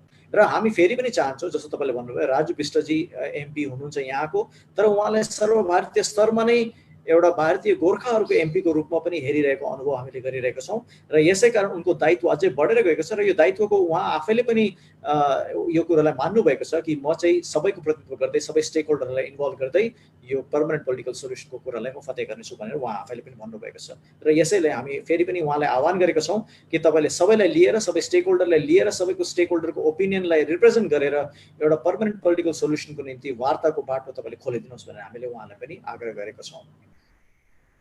धन्यवाद हजुर। हामी देहरादुनबाट पनि जति हाम्रो गोर्खा छु, हामी गोर्खाल्यान्डको प्रति समर्पित छौँ। हामी हजुरको लागि म देहरादुनबाट हजुरलाई यसको आफ्नो तर्फबाट प्रेस उसको हजुरलाई वो गर्छु। धन्यवाद सञ्जयजी, धन्यवाद। मनिष तामाङजी, म विनय बोल्दैछु दार्जिलिङबाट, दार्जिलिङ टिभी। हजुर, जुन चाहिँ अहिले अब चर्चा नै तपाईँको पर्मानेन्ट पोलिटिकल सल्युसन र 2021को चुनाव, बङ्गालको चुनावमा एक माहौल गर्मिरहेको छ है। तर तपाईँको पर्सनल व्यक्तिगत विचारमा तपाईँलाई के लाग्छ, भाजपाले 294 सिट हेर्छ कि हाम्रो पर्मानेन्ट पोलिटिकल सल्युसन हेर्छ बङ्गालमा, के लाग्छ तपाईँको पर्सनल ओपिनियन? त्यसमा मेरो कुनै ओपिनियन छैन। त्यो ओपिनियन दिने त्यो मेरो दायरा पनि होइन। I do not want to comment on the strategy and the modalities of working of any political party. Bhajpa मात्रै होइन, अरू कुनै पोलिटिकल पार्टीको बारेमा कुनै टिप्पणी गर्न चाहदिनँ। तर जस्तो मैले सुरुमै भने, हाम्रो सांसदले भन्नुभएको छ कि म पर्मानेन्ट पोलिटिकल सोल्युसनको निम्ति म कार्यरत छु अनि म प्रतिबद्ध छु। मैले सुरुदेखि नै भन्दैछु कि अहिलेसम्म हामीले उनलाई अविश्वास गर्ने कुनै कारण हामीले पाएको छैनौँ। र उहाँले आफैलाई यो जो चिठीको प्रक्रिया जो चलेको थियो जिटिएको, यसबाट पनि उहाँले आफैलाई अलग राख्नुभएको छ। र उहाँले भन्नुहुँदैछ कि एउटा चाँडै नै म एउटा वार्ताको बाटो खोल्नेछु र त्यसको प्रतीक्षामा हामी छौँ। र भाजपाले कुन प्रकारले पोलिटिकल रणनीति बनाउँछ त्यो उहाँको इन्टरनल म्याटर हो। हाम्रो केवल यही भनाइ छ कि भाजपाले आफ्नो सङ्कल्प पत्रमा पर्मानेन्ट पोलिटिकल सोल्युसन भनेको, यो हाम्रो शब्द होइन, यो भारतीय जनता पार्टीकै भाजपाकै यो शब्द हो। र हामी यही शब्दलाई स्मरण गराउन चाहन्छौँ र यही पर्मानेन्ट पोलिटिकल सोल्युसनलाई चाँडोभन्दा चाँडो ल्याइयोस् भनेर हामी उहाँलाई आग्रह गर्न चाहन्छौँ, उहाँलाई फेरि स्मरण पनि गराउन चाहन्छौँ। पहाडको जनता र गोर्खा जति जुन जग्गामा बसेको छ, उहाँहरू चाहिँ 21 अघि नै केही हुन्छ भन्ने एउटा आशा साँचेर बसेको छ नि। जुन प्रकारले बिजेपीलाई त्यत्रो भोट दिएर जितायो पहाडको जनताले, उहाँहरू एउटा 21 को अगाडि नै के हुन्छ भन्ने सोचाइ छ नि। तर टेक्निकली तपाईँलाई चाहिँ पर्सनलमा अब के भन्न चाहनुहुन्छ कि अब के होला हाम्रो ठोस 2021 अगाडि भन्ने? हेर्नुहोस्, म मान्दछु कि राजु विष्टजीलाई पनि यो कर्तव्य बोध छ। उहाँलाई पनि आफ्नो जिम्मेदारी थाहा छ, उहाँको कुन जिम्मेदारी राखेको छ त्यो उहाँलाई थाहा छ। उहाँ एमपी हुनुको साथसाथ आफ्नो पार्टीको पनि एउटा व्यक्ति हुनुहुन्छ, पार्टीको पनि जिम्मेदारी र व्यक्तिहरूले दिएको जिम्मेदारी दुवैको समन्वय गर्न उहाँको त्यो जिम्मेदारी हो। त्यो जिम्मेदारीले उहाँले निभाउनुहुन्छ भन्ने मैले आशा गरेको छु। तर फेरि पनि म दोहोऱ्याउन चाहन्छु कि 19 या 21 या 24 त्यो प्रकारले टाइमलाइन हेरेर भारतीय गोर्खा परिसङ्घले काम गर्दैन। हामीलाई त्यो सबै पोलिटिकल इलेक्सनको प्रोसेससँग हाम्रो इन्ट्रेस्ट छैन। त्यो हेरेर हामीले आफ्नो आन्दोलनलाई तीव्र गर्ने या शिथिल गर्ने त्यसमा हामी विश्वास गर्दैनौँ। हाम्रो समर्पण सुरुदेखि नै सम्पूर्ण छ, निरन्तर छ। निरन्तरता हाम्रो कायम नै रहनेछ, प्रतिबद्धता हाम्रो कायम नै रहनेछ। मनिषज्यू, गोर्खाल्यान्डको मुद्दा जसरी नर्थ इस्टको आसाममा पनि बोडोल्यान्डको मुद्दा ठुलो चर्किएको छ, तर पछि गएर बोडोल्यान्डको मुद्दा बिटिआर एग्रिमेन्टमा समाप्त भयो। त्यस प्रकार गोर्खाल्यान्डको मुद्दालाई पनि 21 अघि भाजपाले यदि बिटिआर जस्तो व्यवस्था दिने भयो भने त्यसमा भागोपा सहमत हुन्छ? भागोपको त मैले सुरुदेखि भन्दैछु, एउटै कुरो मात्रै भनाइ छ हाम्रो, त्यो चाहिँ हो गोर्खाल्यान्ड। र भागोपले यो जान्नुमा पाएको छौँ हामीले कि पोलिटिकल पार्टीहरूले जब पर्मानेन्ट पोलिटिकल सोल्युसन भन्छ उहाँले पनि गोर्खाल्यान्ड नै बुझेको छ र त्यही भएर हामीले पर्मानेन्ट पोलिटिकल सोल्युसनलाई गोर्खाल्यान्ड भनेर उहाँले भन्नुहुँदैछ भनेर हामीले पनि त्यही बुझेको छौँ। संकल्प पत्रमा पनि भारतीय जनता पार्टीले पर्मानेन्ट पोलिटिकल सोल्युसन भनेको छ, जसलाई उहाँकै समर्थक दलहरूले गोर्खाल्यान्ड भनेर अनुवादित पनि गरेको छ। र यसैले आजसम्म हामी यही मान्दैछौँ कि हाम्रो समर्थन र यहाँको व्यक्तिहरूको समर्थन, यहाँको पोलिटिकल पार्टीको समर्थन, यहाँको जनताको समर्थन चाहिँ गोर्खाल्यान्डको लागि हो। यदि भाजपाले अरू केही दिन्छ भने त्यो अहिले हामी जस्तो अङ्ग्रेजी भन्छ will cross the bridge when we reach it. भाजपाले अहिले केही आफ्नो मुख खोलेको छैन, भाजपाले आफ्नो मनलाई व्यक्त गरेको छैन। हाम्रो भनाइ चाहिँ त्यही हो कि हामीले घरिघरि भनिसकेका छौँ हाम्रो मनमा के छ, हाम्रो मन व्यक्त गरिसकेका छौँ। अब सरकारको पालो हो कि चाँडोभन्दा चाँडो आफ्नो मन व्यक्त गरेर के चाहिँ उनको मनमा छ त्यसलाई व्यक्त गरून् र त्यसलाई चाँडोभन्दा चाँडो आफ्नो इच्छा शक्तिद्वारा त्यसलाई एउटा रूप पनि दिउन्, त्यसलाई यथार्थमा। मुनिजी एउटा प्रश्न गरौँ? हजुर मुनिजी नमस्कार, तपाईँसँग धेरै दिन विषयले बात हुँदैछ। अघि हजुरले अघि आफ्नो भन्ने क्रममा भन्नुभयो भारतीय गोर्खा परिसङ्घ लेट 90s मा बनिसकेपछि प्यान इन्डिया यसको धेरै उपलब्धिहरू पनि छ अनि सायद त्यति बेला भारतीय गोर्खा परिसङ्घ त्यति बेला पनि थाक्दैन अथवा त्यति बेला पनि रेस्ट गर्दैन, गोर्खाल्यान्ड बनिसक्यो भने बनिसकेपछि पनि रेस्ट गर्दैन भन्ने कुरामा हामी त्यो आशा गर्छौँ, किनभने जर्नी विल कन्टिन्यू। त तपाईँले भन्नुभयो जब जब आवश्यकता पर्छ भारतीय गोर्खा परिसङ्घको आउने टाइपको एउटा मेन्टालिटी छ प्यान इन्डिया पार्टिजहरूको, अथवा जब फेरि स्थिति सुगम हुन्छ अनि फेरि साथ छोडिदिने त्यो अल पार्टी क्लोजको च्याप्टर क्लोज भनेको धेरै हामीले यस्तो घटनाहरू सुनेको छौँ। र मैले जान्न चाहेको चाहिँ के हो भने कुनै पनि एउटा डेभलप सोसाइटीमा सिभिक सोसाइटीहरू धेरै स्ट्रङ हुन्छ अनि पोलिटिकल मास्टर्स होस्, अघि त्यो तपाईँको पोलिटिकल मास्टर्सहरूले पनि अथवा पोलिटिकल लिडर्सहरूले पनि सिभिल सोसाइटीको अगाडि नतमस्तक भएर सिभिल सोसाइटीलाई सिरियसली लिएर उहाँहरूको परामर्श लिएर अगाडि बढिरहेको र कामहरू फत्ते गरेको इतिहास धेरै छ। तर हामी जहाँसम्म अब हामी गोर्खाली अथवा नेपाली समाजको कुरा गरौँ, अहिले आसामको साथीहरू पनि हामीसँग जोडिनु भएको छ, नर्थ इस्टको साथीहरू जोडिनु भएको छ, र जहाँ पनि हामी एपिसेन्टर देख्दाखेरि दार्जिलिङ हिल्सै भन्छौँ। तर दार्जिलिङ हिल्स तराई डुवर्समा चाहिँ सिभिक सोसाइटीलाई लिड गर्ने अर्गनाइजेसन्सहरूलाई अथवा भारतीय गोर्खा परिसङ्घ जस्तो संस्थाहरूलाई चाहिँ यो पोलिटिकल मास्टर्सहरूले अलिकति व्यवस्था गरिरहेको त्यस्तो अवस्था देखिन्छ, जो लाग्छ एउटा अलिकति सोच्ने विचार गर्ने मानिसहरूको लागि त्यो एउटा दयनीय करुणीय अवस्था हो। यो यस्तो स्थिति किन आइरहेको छ दार्जिलिङ पार्टको सन्दर्भमा? हस्, मैले तपाईँलाई यहाँ देख्नु सकिनँ, तपाईँ चिन्नु सकिनँ, कृपया आफ्नो नाम र हजुर म प्रमोद गिरी बोल्दै थिएँ। ए हजुर Pramod Giriji, sorry I couldn't see you here, sorry. हुन्छ, धन्यवाद तपाईँको प्रश्नको निम्ति। तपाईँले जो भन्नुभयो वास्तविकता यही हो। भारतीय गोर्खा परिसङ्घ जब भारतीय गोर्खा परिसङ्घले समन्वयको काम गर्छ, जब राजनैतिक पार्टीहरू आफ्नो सुविस्ताको समयमा हुन्छन्, त्यस समयमा भारतीय गोर्खा परिसङ्घले हमेसा प्रश्न गर्छ कि तपाईँहरू गैर राजनैतिक संस्था भएर तपाईँहरू राजनैतिक कुरामा किन चासो लिनुहुन्छ भनेर। त्यति मात्रै होइन, तर उहाँको समर्थकहरूले पनि हामीलाई विरोध गर्छ।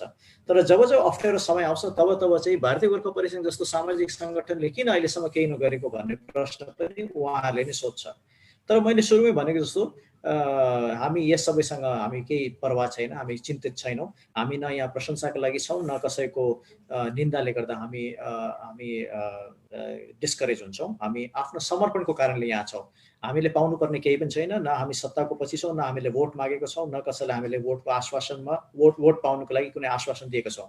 हामी सुरुदेखि नै यहाँ प्रतिबद्ध छौँ। हामी निरन्तरता हामीले कायम राखेको छौँ। यो भारतीय गोर्खा परिसङ्घको कुरो हो। जहाँसम्म तपाईँले भन्नुभयो सिभिल सोसाइटीहरू कति ठाउँमा एकदमै पावरफुल छन् र सिभिल सोसाइटीहरूले एकदमै राम्रो पावरफुल इन्फ्लुएन्स राख्छ भनेर मलाई लाग्छ this is more possible in a homogeneous kind of a society. साना सोसाइटीहरूमा जस्तो तपाईँले प्रायः देख्नुहुन्छ सिभिल सोसाइटी पावरफुल भएको ठाउँहरू चाहिँ नर्थ इस्टका कति ठाउँहरूमा छ जहाँ होमोजिनस उनीहरूको समाज छ। होमोजिनस भन्नाले most of them belong to same district or a couple of districts around them. Most of them come from similar religious affiliations. Most of them have same cultural history, and most of them are geographically located in a limited area. तर जहाँसम्म गोर्खाहरूको कुरो छ, तपाईँले देख्नुहुन्छ गोर्खाहरू homogeneous छैन। तपाईँले देख्नुहुन्छ भारतभरिमा हामी छरपष्ट भएर बसेका छौँ, विभिन्न इतिहास बोकेर बसेका छौँ, विभिन्न धर्म, विभिन्न संस्कृति, विभिन्न पहिरन, विभिन्न प्रकारको हाम्रो लाइफस्टाइलमा हामी बसेका छौँ। र यसैले गर्दा हाम्रो since we are a little more complex society, therefore it may not be possible for one civil society to call the shots for everyone.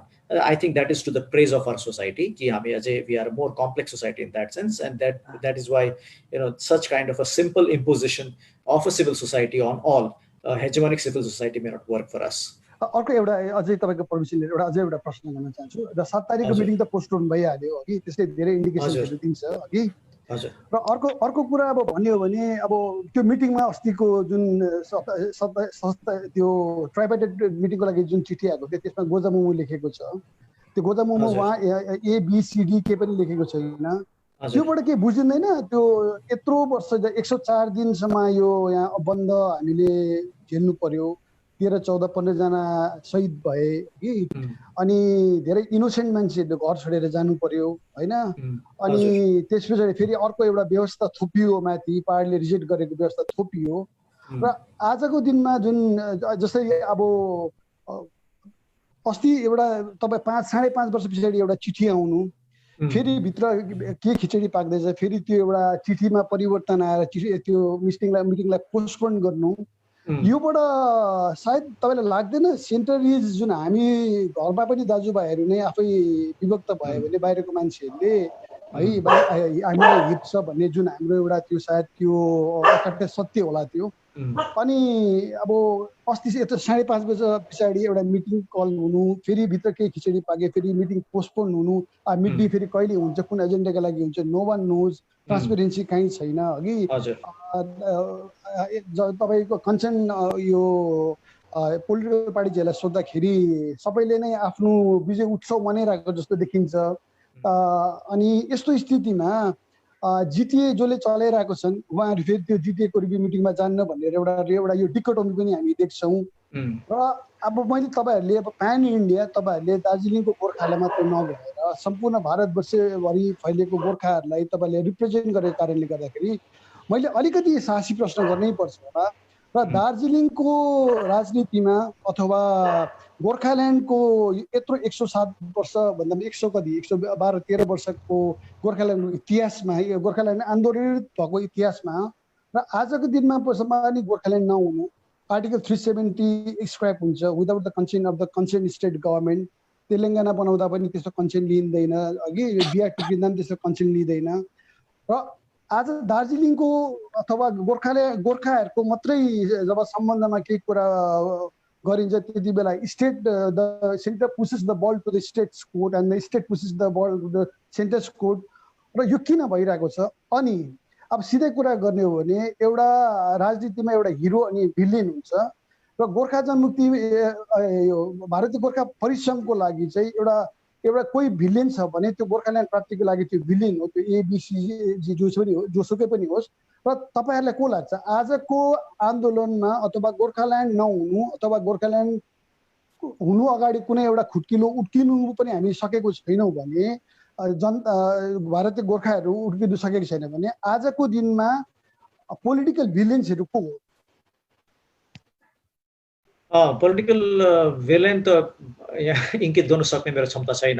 अब त्यो कास्टिङ डाइरेक्टर त अर्कै होला, उनले बताउन सक्नुहुन्छ होला विलेन चाहिँ को र विलेनको रोल चाहिँ कसले गर्न सक्छ भनेर। हामी आफै एउटा साधारण खेलाडी हुनु कारणले, साधारण एक्टर हुनु कारणले यो पुरा चिजमा हामी अब त्यो भन्नु सक्दैनौँ कि ठुलो ठुलो रोल कसलाई दिएको छ भनेर।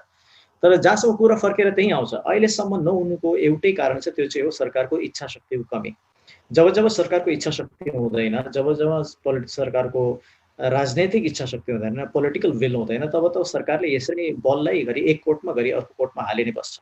र यसैले गर्दा पनि आज हामीले फेरि एउटा जोड दिन समय आएको छ। यो पालि पनि सरकार आफैले भनेको छ। मनिष दाइ, sorry to interrupt, but I think Pramod दाले सोध्नु चाहेको चाहिँ हाम्रो पोलिटिकल पार्टीहरू are they sincere towards the demand भन्नु खोजेको जस्तो लाग्यो। I think that is the question what Pramod is trying to ask you. त्यसरी पनि हैन, मैले are they really serious भनेको कुरा? It was my straight questions.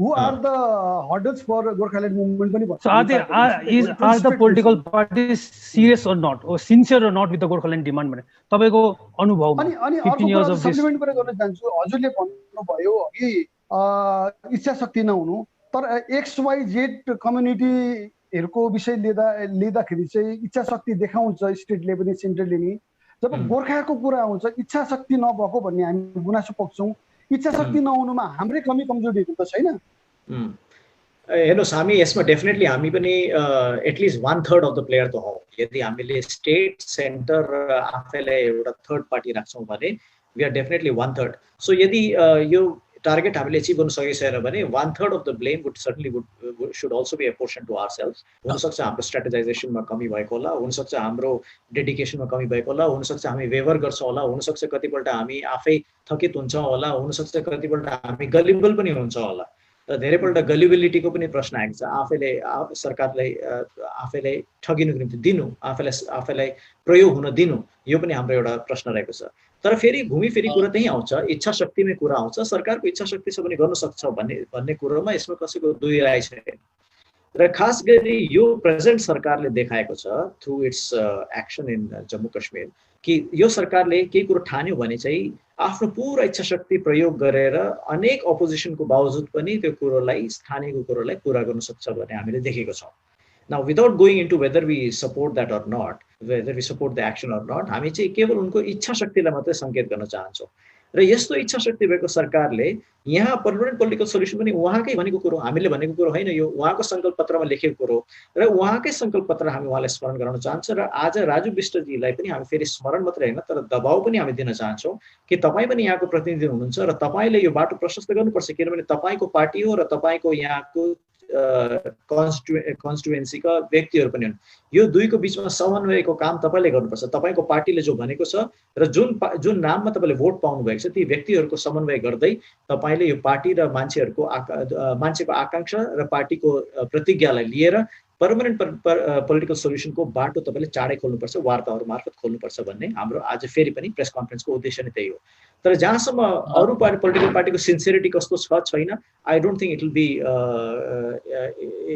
It is correct on my part to give an opinion on whether other political parties are sincere or not. It is for them to judge themselves and find out whether they are sincere to the cause or not. म यति मात्रै भन्न सक्छु कि भारतीय गोर्खा परिसंघ चाहिँ यसमा सम्पूर्ण रीतिले प्रतिबद्ध छ अनि मुनि चाहिँ अझै एउटा लास्ट क्वेशन अनि म बेसी डिस्टर्ब गर्दिन म धेरै बोलिसके कि अब मिटिङ पोस्टपोन भयो र आशा गरौँ अस्तिको भन्दा अलिकति राम्रै विषयमा के मिटिङ हुन्छ भन्ने अघि र तपाईलाई के लाग्छ यो मिटिङमा त अघि स्टेक होल्डर्सहरुको हामी कुरा तपाईले गर्नु हुँदै थियो यो स्टेक होल्डर्सहरु मिटिङ भएको खण्डमा र जन आकांक्षा पूरा हुने लाइकको तपाईको यो मिटिङ भयो भने स्टेक होल्डर्सहरु त्यो मिटिङको लागि को हुनुपर्छ मैले अघि पनि भने when we say that stakeholders must be represented it does not mean always that they should be literally physically represented through a delegation of staff त्यो भयो भने त एकदमै राम्रो तर कम से कम सबै स्टेक होल्डरको विचार चाहिँ त्यहाँ रिप्रेजेन्ट हुनुपर्छ त्यहाँ त्यसको प्रतिनिधित्व हुनुपर्छ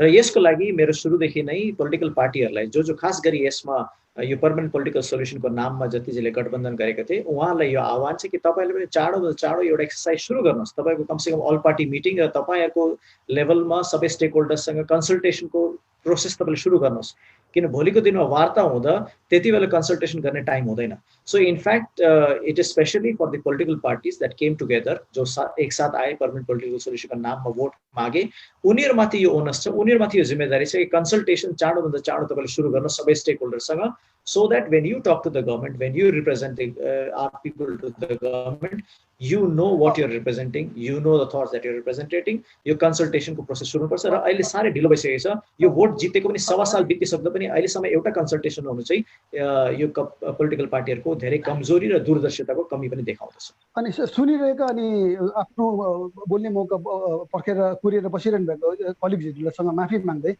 अझै एउटा सानो कुरा जोड्न चाहन्छु म पर्मानेन्ट पोलिटिकल सोल्युसनको लागि त्यो अलायन्स कोको थियो त्यो सबैलाई थाहा भएकै कुरो हो तर अर्कोपटि पनि एउटा ठुलो एउटा समूह छ पोलिटिकल समूह छ त्यो पर्मानेन्ट पोलिटिकल अलायन्सको उनीहरूले इन रिटर्न कहिले पनि कुरा गरेन अनि त्यो शक्तिहरु दुईपल्ट इलेक्सनमा हारे पनि तर पनि अब de facto now they are the face of political hill politics जोसुकैले स्टेट गभर्मेन्टले उहाँलाई इन्स्टल गरेको भन्छ कतिजना उहाँले आफै भन्छ अहिले हाम्रो म्यान्डेट छ भने अघि अनि त्यो पर्मानेन्ट पोलिटिकल सल्युसनसँग जो सिग्नेटरी मेम्बर्सहरूलाई मात्रै बोलायो भने फेरि एउटा मेजर सङ्घको पोलिटिकल फोर्स त फेरि त्यो दे गेट उनीहरू त इन्क्लुसिभ भएन नि अघि they will not be included don't you think that in that case another problem would crop up र आज जो जिटिए जो चलाउने शक्तिहरू छ त उहाँहरूको बारेमा हजुरको ओपिनियन के हो?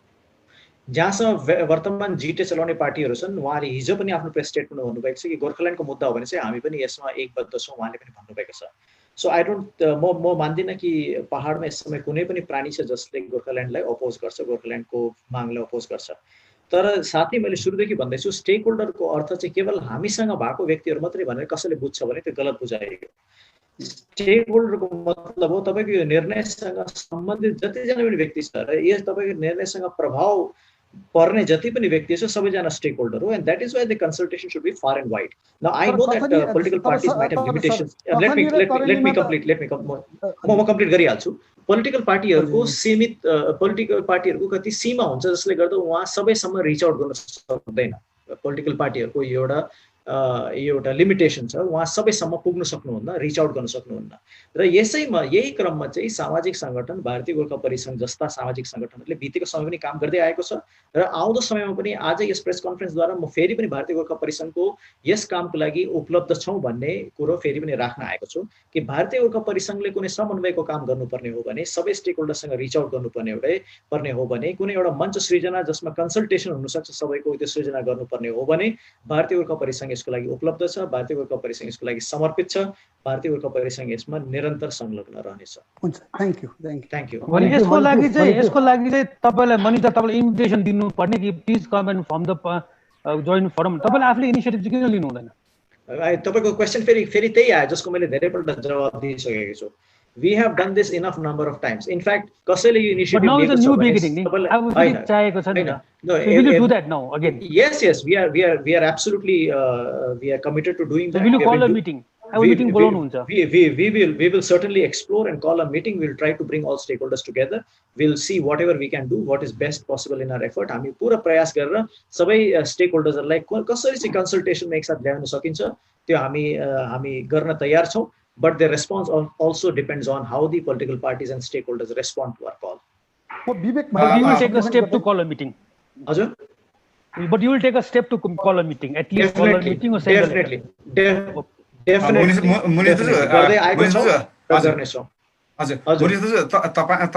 तपाईले त के रे अल पार्टी मिटिङको लागि पहल गर्नुहुन्छ है, तर पर्मानेन्ट पोलिटिकल सल्युसनको लागि सेन्ट्रल गभर्नमेन्टले पहल गर्ला कति आशावादी हुनुहुन्छ तपाईँ? गर्नुपर्छ नि। The central government has no choice but to, किनभने उहाँको सङ्कल्प पत्रमा लेखेको कुरो हो, अन्यथा उहाँहरू झुटा साबित हुन्छन्। र उहाँको सङ्कल्प पत्रमा यो पर्मानेन्ट पोलिटिकल सोल्युसन याद गर्नुहोस्, यो हाम्रो फ्रेज होइन, यो उनको सङ्कल्प पत्रको फ्रेज हो।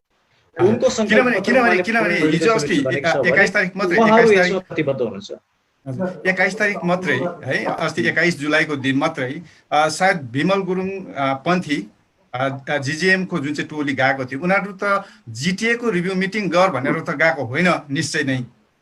उहाँहरूले त पर्मानेन्ट पोलिटिकल सल्युसन या त गोर्खाल्यान्डको लागि मिटिङ कल गर्नु भन्ने अपिल लिएर नै गएको हुनुपर्छ सम्भवत है। तर यो खालको चिठी आएपछि के रे फेरि के रे सेन्ट्रल गभर्नमेन्टले पर्मानेन्ट पोलिटिकल सल्युसनको लागि हामीलाई बोलाउला? मनिष दाजु, once again, one thing, I have a supplementary question. You are telling that if they fail on this time, but there's a chance of them getting dubbed as liars. But in the past 10 years, they have written sympathetically, considered the long pending demand long. It's just been a play of words. But we have seen nothing has transpired in black and white. Nothing has happened at all. So if they could take the risk of being labeled liars twice, why not one more time?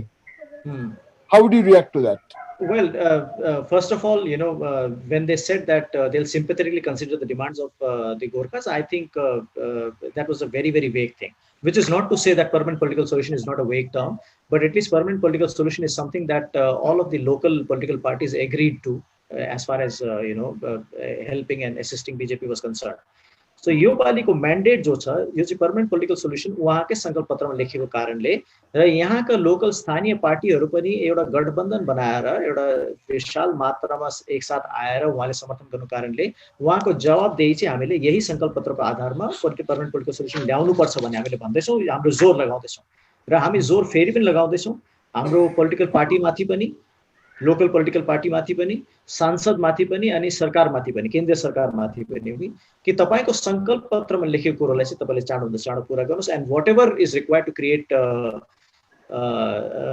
What ever kind of pressure is required to be created on that, whatever is within our capabilities will do that as Bharatiya Gorkha परिसंघ।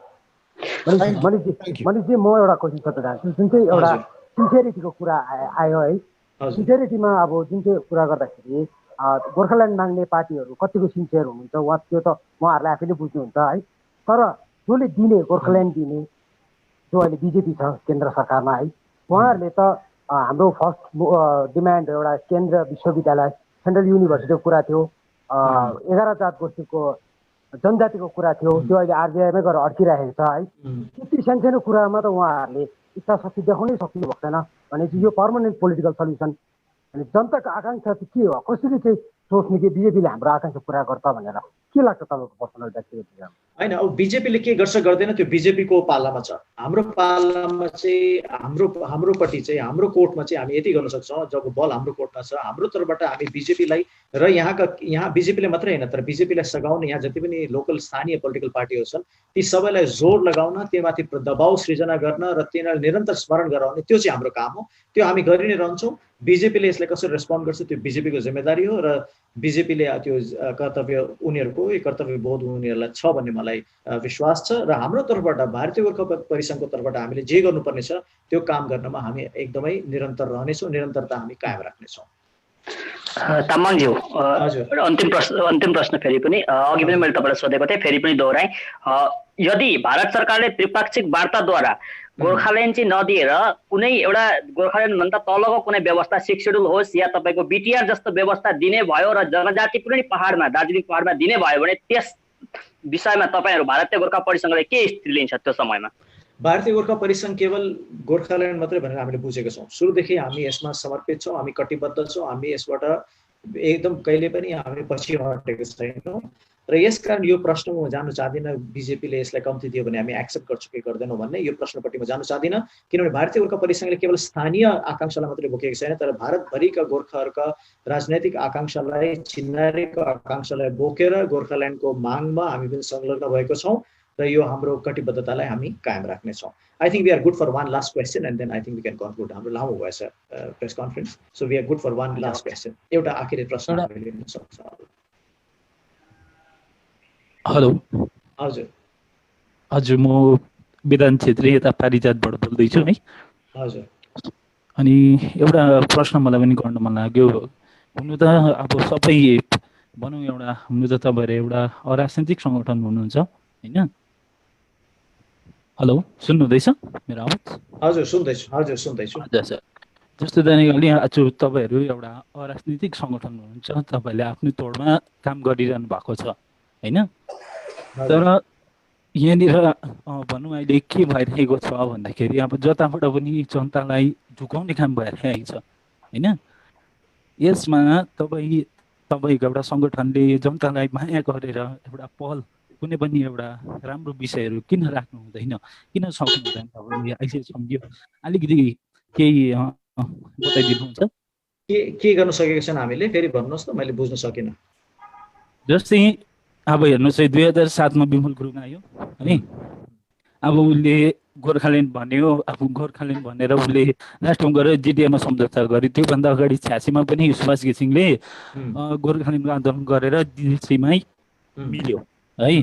अनि त्यस्तै तरिकाले जताबाट पनि अब भनौँ एउटा पिसिने चाहिँ हाम्रो साधारण जनता नै भएको छ। जनताको लागि, जनताको हितमा चाहिँ, जनताको एकदम भलाइको लागि चाहिँ कहिले काम गर्ने भन्ने नि मेरो प्रश्न। हामीले भारतीय गोर्खा परिसङ्घले हजुर सबैले नै सबैले जहाँसम्म भारतीय हेर्नुहोस्, म जवाब केवल भारतीय गोर्खा परिसङ्घको तर्फबाट दिन सक्छु। जहाँसम्म भारतीय गोर्खा परिसङ्घको प्रश्न छ, हामीले त आफ्नो काम गर्दै नै आएको छौँ। अब हामी सत्तामा रहने खालको किसिमको सङ्गठन होइनौँ, हामी सत्ता सम्हाल्ने किसिमको होइनौँ। यसकारण सत्तामा के बस्नेहरूले के गर्नु गर्यो गरेन, उनीहरूले जनताको लागि सेवा गर्यो गरेन, त्यसको जवाब हामी दिन सक्दैनौँ, उहाँले दिनुपर्छ, प्रश्न त्यहाँ सोध्नुपर्छ। तर फेरि पनि तपाईँलाई स्मरण दिलाउन चाहन्छु, 2011 मा जो जिटिए को एग्रिमेन्ट भएको थियो त्यसलाई अपोज गर्ने सबभन्दा पहिले र एक्लै भारतीय गोर्खा परिसङ्घ नै थियो। त्यस बेलामा धेरैहरूले हामीलाई भन्यो कि तपाईँहरूले किन जिटिएलाई अपोज गरेको, यो स्टेप बाई स्टेप हुन्छ, बिस्तारै बढ्दै बढ्दै हुन्छ, यो पनि जनआकाङ्क्षा पुरा भएको भनेर हामीले धेरैले अपोज पनि गर्यो, धेरैले हामीलाई धम्की पनि दियो। तर आज त आएर हामीले देख्यौँ कि जिटिए त वास्तविकमै हामीले अपोज गर्ने जो गर्दै थियौँ त्यो अपोज गर्ने लायककै कुरो रहेछ भनेर आज हामी विन्डिकेट भयौँ। तर आज 9 साल पछि विन्डिकेट हुँदैछ हामी। 9 साल पछि आज सर्वभारतीय गोर्खाहरूले बुझेको छ जिटिए चाहिँ व्यर्थको कुरो रहेछ र जिटिए थाप्ने जो पार्टी थियो उहाँले पनि बुझेको छ कि जिटिए व्यर्थको कुरा रहेछ भनेर। तर हाम्रो विडम्बना चाहिँ के छ भने जब भारतीय गोर्खा परिसङ्घले यो मुद्दाहरूमा बोल्छ त्यति बेला हामीलाई पत्याउँदैन, त्यति बेला हामीलाई चुप लागेर बस भनेर भनिन्छ, त्यति बेला हामीलाई जातिको हितमा बोलेन भन्ने आरोप पनि लगाइन्छ। तर पछि गएर जब हामी सत्य साबित हुन्छौँ हामीलाई फेरि फर्केर भन्छ त्यस बेलामा तपाईँले किन भन्नु भएन भनेर। हामीले भनेकै हुन्छौँ तर त्यति बेला हामीलाई सुनेको हुँदैन। र आज पनि तर मैले जसो भने त्यसको हामीलाई पर्वाह छैन, त्यसको हामीलाई वास्ता छैन, किनभने हामी कसैको तारिफको लागि आएको होइनौँ, कसैको निन्दाले हामी हताश पनि हुने होइनौँ। हामी आज फेरि पनि यो प्रेस कन्फरेन्सको माध्यमबाट आज म अन्तिममा फेरि पनि भन्न चाहन्छु, समन्वयको जुनै पनि काम गर्नुको लागि जो पोलिटिकल पार्टीहरूको लिमिटेसनको कारणले हुन सक्दैन, उहाँको मजबुरीको कारणले हुन सक्दैन, समन्वय सर्वभारतीय स्तरमा समन्वय र सबै स्टेक होल्डरलाई समन्वय गर्ने कार्यको निम्ति भारतीय गोर्खा परिसङ्घ अझै पनि तत्पर छ। समन्वयको कार्य गर्ने कर्तव्य बोध हामीले अझै पनि हामीले बोकेको छौँ र यसको लागि हामी अझै पनि तत्पर छौँ र सबै जनताको सेवा र हाम्रो यो मुद्दाको सेवाको निम्ति भारतीय गोर्खा परिसङ्घ हमेसा तत्पर रहनेछ भन्ने यो कुरोको आश्वासन म फेरि पनि फेरि पनि तपाईँ सबैलाई यस आजको प्रेस कन्फरेन्समा भागीदार भइदिनु भएकोमा, आएर इन्टरेक्ट गर्नुभएकोमा, हाम्रो कुराहरू सुनेर आफ्नो विचार पनि राख्नु भएकोमा तपाईँ सबैलाई धेरै धेरै धन्यवाद। Thank you very much.